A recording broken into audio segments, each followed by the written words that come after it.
a WikiVidi documentaries production. Don't forget to like and subscribe. Enjoy. Nodar Kumaritashvili. Nodar Kumaritashvili was a Georgian one-man luger who suffered a fatal crash during a training run for the 2010 Winter Olympics competition in Whistler, British Columbia, Canada, on the day of the opening ceremony. He became the fourth athlete to die during preparations for a Winter Olympics, and the seventh athlete to die in either a Summer or Winter Olympic Games. Kumaritashvili, who first began to participate in luge when he was 13, came from a family of seasoned lugers. His grandfather had introduced the sport to the Soviet Republic of Georgia, and both his father and uncle had competed when they were younger, with his uncle later serving as the head of the Georgian Luge Federation. Kumaritashvili himself began competing in the 2008-09 Luge World Cup. He had also been a student at the Georgian Technical University, where he earned an economics degree in 2009. Life and career.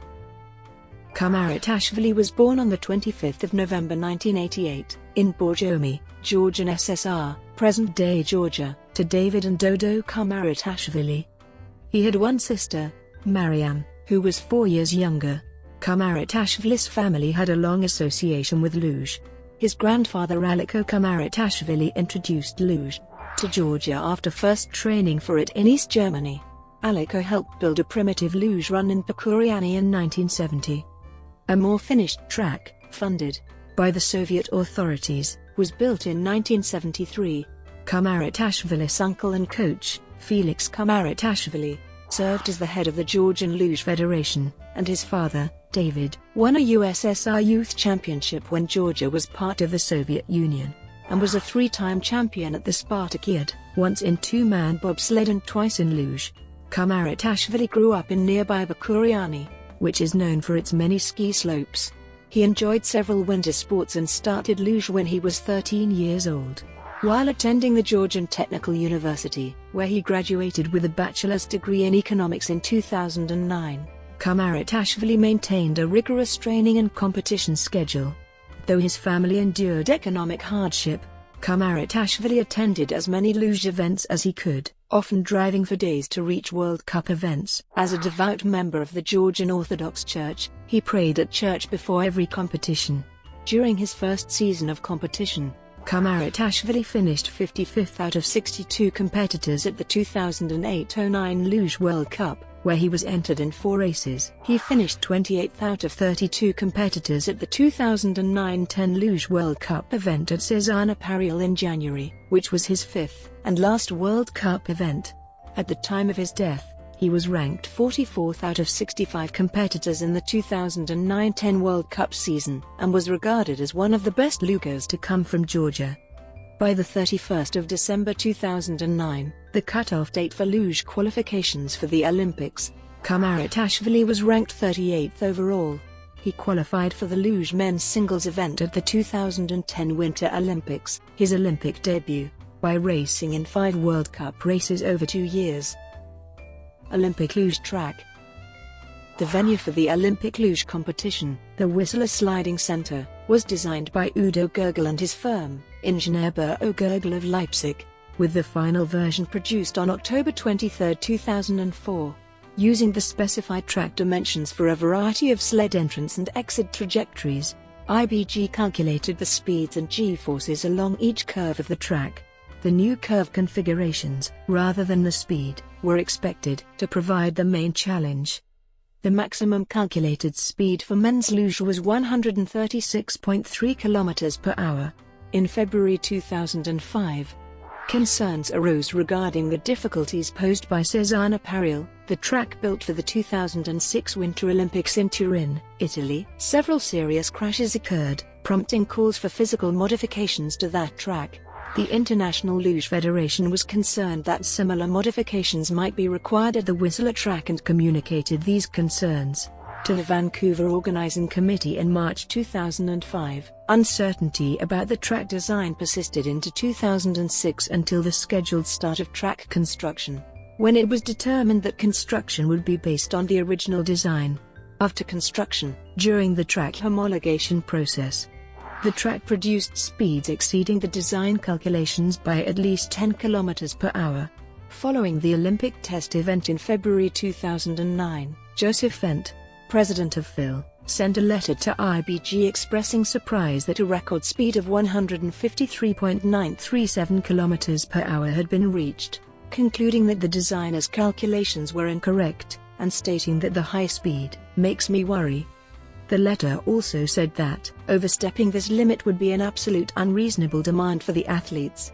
He asked IBG to respond, in particular with regard to the future Sochi Olympic track. Fent also informed Vanok that the Whistler track was not supplied as ordered. Vanok, however, concluded that no action was required regarding the Whistler track, since the focus of Fent's letter to IBG was the new Sochi track. In April 2009, IBG explained that the differences between the calculated and actual observed speeds were caused by new sled technology that reduced drag coefficients and ice friction coefficients. Because of the secrecy inherent in sled development, the IBG engineers had difficulty obtaining the latest sled specifications required for their engineering calculations. In the view of the game's organizers, the high speeds and technical challenges could be safely mitigated by imposing additional practice and graduated training requirements on the athletes. Accident and death. On the 12th of February 2010, after 25 previous attempts, 15 of them from the men's start, Kumaritashvili was fatally injured in a crash during his final training run, after losing control in the penultimate turn of the course. He was thrown off his luge and over the sidewall of the track, striking an unprotected steel support pole at the end of the run. He was traveling 143.6 km per hour at the moment of impact. Medics were at Kumaritashvili's side immediately after the crash. Both cardiopulmonary and mouth-to-mouth resuscitation were performed. He was airlifted to a Whistler hospital, where he died of his injuries. It was Luge's first fatality since the 10th of December 1975, when an Italian luger had been killed. Kumaritashvili became the fourth athlete to die during preparations for a Winter Olympics, after British luger Kazimierz Skrzypewski and Australian skier Ross Milne, and Swiss speed skier Nicolas Pochete. He was also the seventh athlete to die in either a Summer or Winter Olympic Games. Mourning. After footage of Kumaritashvili's death was televised, there was shock and mourning in Georgia. In response to the accident, the Georgian team announced that it would consider skipping the opening ceremonies or withdrawing from the Games entirely, but Coroner, the Georgian Minister for Sports and Culture, later announced the team would stay in Vancouver and dedicate their efforts to their fallen comrade. During the opening ceremony, the 7 remaining members of the Georgian Olympic team wore black armbands, bore the Georgian flag with a black ribbon tied to it, and left a space vacant in the procession, as marks of respect. Upon entering BC Place Stadium, the Georgian team was greeted with a standing ovation from the assembled crowd. The team left the stadium immediately after the procession. Later, during the opening ceremonies, a moment of silence was held to honor Kumaritashvili's memory, and both the Canadian and Olympic flags were lowered to half-staff. Fellow teammate and Luge 11 Gishides, who was to compete with Kumaritashvili, withdrew after the crash, telling teammates that he couldn't go on, and went home to attend the funeral. The Lugers who stayed to compete all wore a black stripe on their helmets in honor of Kumaritashvili. Early in the morning of the 17th of February 2010, Kumaritashvili's body arrived in Tbilisi. It reached his hometown of Bakuriani later that day. Thousands of Georgians attended a funeral feast for him on the 19th of February, and he was buried on Saturday, the 20th of February, at the church he had attended. Georgian President Mikhail Saakashvili attended the funeral service dressed in a Georgian Olympic uniform. In Bakuriani, the street of Kumaritashvili's childhood home was renamed in his honor. Felix Lok of Germany, who won the gold medal in luge at the Vancouver Olympics, had his medal melted down and refashioned into 2 discs, giving one, etched with an image of Kumaritashvili, and the years of his birth and death, to Kumaritashvili's parents. In spite of several donations of money to the Kumaritashvili family, the tragedy was hard on them. Twice in the years afterwards, Dodo, who continued to fix a meal for Kumaritashvili every day, tried to kill herself. while David dealt with severe health problems resulting in multiple hospital stays. Emergency safety measures. The Phil stated that Kumaritashvili's death was not caused by an unsafe track, but as a preventive measure, the walls at the exit of Curve 16 were raised, and the ice profile was adjusted. Padding was also added to exposed metal beams near the finish line. Olympic officials claimed the changes were not for safety reasons, but to accommodate the emotional state of the Lugers. In addition, the start of the men's luge was moved to the women's starting point to reduce speed, while the start of the women's luge was also moved further down the track. Training runs on the track resumed on the 13th of February, after the changes to the track were finished. 3 Lugers, including the departed Geschides, did not participate in any training runs on that day. International Luge Federation report. On the 19th of April 2010, the FIL published its final report to the International Olympic Committee on Kumaritashvili's death. The report found that the sled used by Kumaritashvili had met all FIL standards. It attributed the accident to driving errors starting in curve 15/16, which as an accumulation ended in the impact that resulted in him leaving the track and subsequently hitting a post.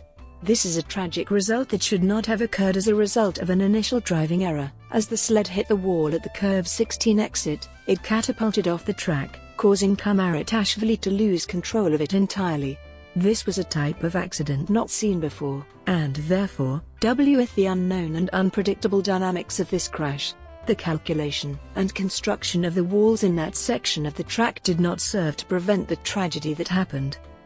However, the report also determined that during the homologation process and later sessions at the Whistler Sliding Center, the track was faster than originally calculated. Instead of the expected 136 km per hour, the highest speed recorded was 153.98 km per hour. The FIL felt that luge athletes were able to cope with this speed, but this was not a direction the FIL would like to see the sport head in. FIL President Fent wrote to the Sochi 2014 Olympic Organizing Committee that the FIL would homologize the proposed Sochi track only if speeds did not exceed 132. The FIL also said it was determined to do what it could to prevent such accidents from occurring again. It would re-examine changes to the sport, sled design, and track technology. FIL Secretary General Sylvain Rumstad summarized, "What happened to Nodar has been an unforeseeable fatal accident." Coroner's report. The British Columbia Coroner's Office investigated the incident. It was reported to be considering, among other pieces of evidence, written complaints about the safety of the Whistler track by Venezuelan luger Werner Hoja, who crashed on the track on the 13th of November 2009, suffering a severe concussion, and information suggesting that the track was constructed in such a narrow and steep location, near the Whistler and Blackcomb Mountains, for commercial reasons. The track designer, Udo Gergel, said, "The track had to be near Whistler for use after the Olympics. You don't want to ruin an investment, so the track is on terrain that's a little steep." According to John Furlong, the chief executive of the 2010 Winter Olympics Organizing Committee, proposals to build a sliding center on Grouse Mountain near Vancouver were rejected early in the bid phase due to reservations expressed by the International Luge and the Bobsled and Skeleton federations. In a report dated the 16th of September 2010, the coroner ruled Kumaritashvili's death an accident brought on by an interaction of factors, including the high speed of the track, its technical difficulty, and the athlete's relative unfamiliarity with the track. He wrote that during Kumaritashvili's training runs, it was reasonable to assume that Mr. Kumaritashvili was sliding faster than ever before in his life, and was attempting to go even faster, while simultaneously struggling to learn the intricacies of the track and the dynamics it created. The coroner accepted that luging would always carry an element of risk, and that the best practices known at the time had been followed in the construction of the Whistler track. He also called upon the FIL to require athletes to engage in more mandatory training sessions prior to the Olympic Games and other major competitions. The coroner also commented, "The organizers, regulatory bodies and venue owners must ensure that no effort is spared to anticipate the unforeseeable as far as safety is concerned, and to err on the side of caution, insisting on more rather than less. Responding to the report, Kumaritashvili's father said, "I don't accept the statement about Nodar's lack of experience. He wouldn't have won the right to take part in the Olympics if he lacked experience." Montana Hubbard report. In 2013, Montana Hubbard, a University of California, Davis, mechanical and aerospace professor, issued a report claiming that Kumaritashvili's crash was probably caused by a fillet, a joint between the lower edge of the curve and a vertical wall. Hubbard suggested that the right runner of Kumaritashvili's sled rose up the fillet, launching him into the air. Terry Gudzowski, the president of ISC/IBG Group, a consortium involved in the construction of the Whistler track, dismissed Hubbard's theory as flawed, stating that the data to replicate the ice surface at the site of the accident in 3 dimensions do not exist. The luge track built for use at the 2014 Winter Olympics in Sochi, Russia, was designed with 2 uphill sections to reduce speeds, and for runs about slower than the Whistler track.